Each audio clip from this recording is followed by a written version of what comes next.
করে এ রাজ্যে স্কুল স্তরে সেমিস্টার পদ্ধতি চালু হলো এবং এই সেমিস্টার পদ্ধতি চালুর প্রথম বছর, গত বছরও আমরা লক্ষ্য করেছিলাম যে একইভাবে একাদশের প্রথম সেমিস্টার এমসিকিউ টাইপের প্রশ্ন, ঠিক তার পরের সেমিস্টার একাদশের দ্বিতীয় সেমিস্টার, সেই সেমিস্টারে যে প্রশ্নের উত্তর ছাত্রছাত্রীদের লিখতে হয়েছিল সেখানে আমরা লক্ষ্য করেছিলাম একটা বিরাট অংশের ছাত্রছাত্রী তারা কিন্তু স্কুলগুলোতে অকৃতকার্য হয়েছিল।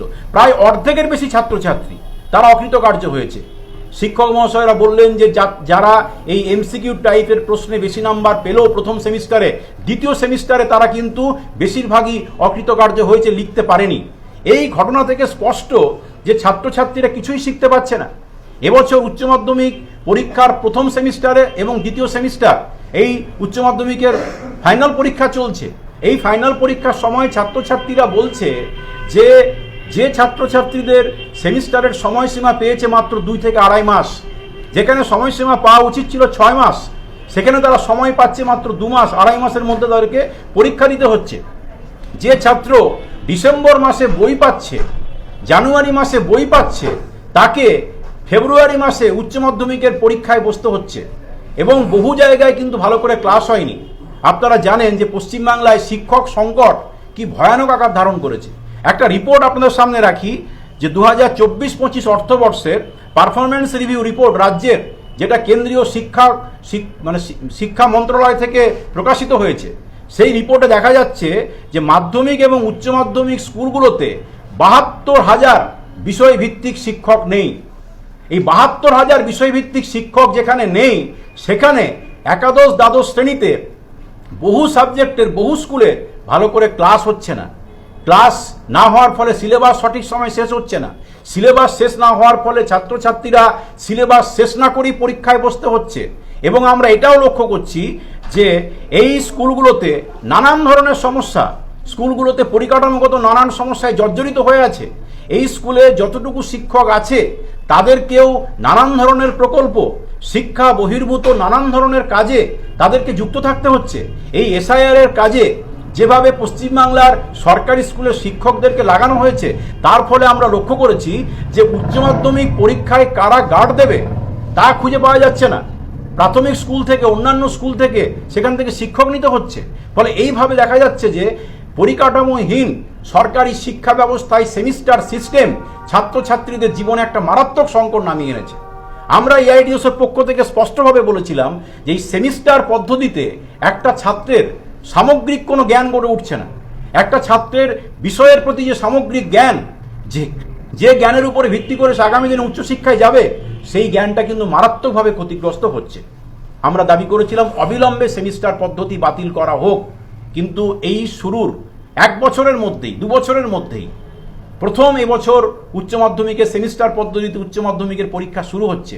সেখানেই দেখা যাচ্ছে যে গোটা রাজ্যের হাজার হাজার ছাত্রছাত্রী তারা পরীক্ষা কেন্দ্র থেকে বেরিয়ে দাবি করছে যে এরকম একটা পরিস্থিতিতে পরীক্ষা দেওয়ার কোনো রকম বাস্তব পরিস্থিতি নেই, অবিলম্বে এই পদ্ধতি বাতিল হোক।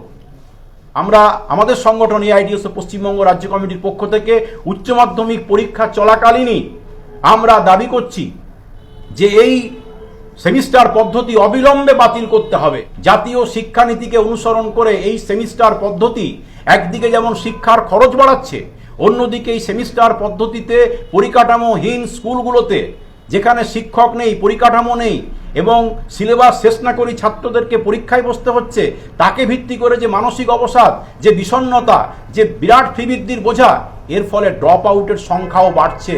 আমরা মনে করছি সেমিস্টার পদ্ধতি এখনই যদি সরকার বাতিল না করে, তাহলে কিন্তু এই যে আজকে পশ্চিমবাংলায় 9,000 স্কুল বন্ধ হওয়ার মুখে, এই সংখ্যা আরও বাড়বে, সরকারি শিক্ষা ব্যবস্থা পুরোপুরি ধ্বংস হয়ে যাবে।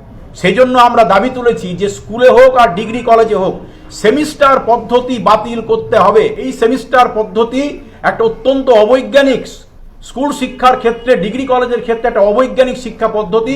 এই পদ্ধতি অবিলম্বে বাতিল করতে হবে এবং এই সেমিস্টার পদ্ধতি বাতিলের দাবিতে আমরা আমাদের সংগঠনের পশ্চিমবঙ্গ রাজ্য কমিটির পক্ষ থেকে আন্দোলনের কর্মসূচি গ্রহণ করছি।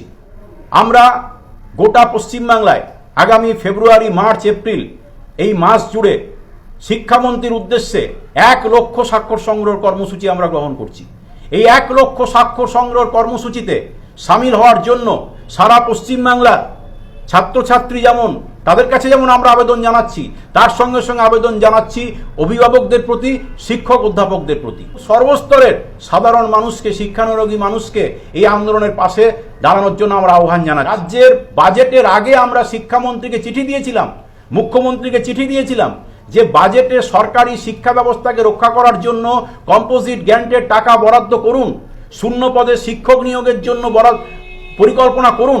আমরা লক্ষ্য করলাম বাজেটে স্কুলের সরকারি শিক্ষা ব্যবস্থাকে বাঁচানোর কোনো পরিকল্পনা এই বাজেটে আমরা লক্ষ্য করিনি। কতগুলো ভাতা প্রকল্প, দান খয়রাতির মধ্য দিয়ে নির্বাচনের আগে একটা ভোটমুখী বাজেট, থানা ভিত্তিক, ব্লক ভিত্তিক আমরা ছাত্রছাত্রী কনভেনশন, সেমিস্টার বাতিলের দাবিতে ছাত্রছাত্রী কনভেনশনের আয়োজন করব।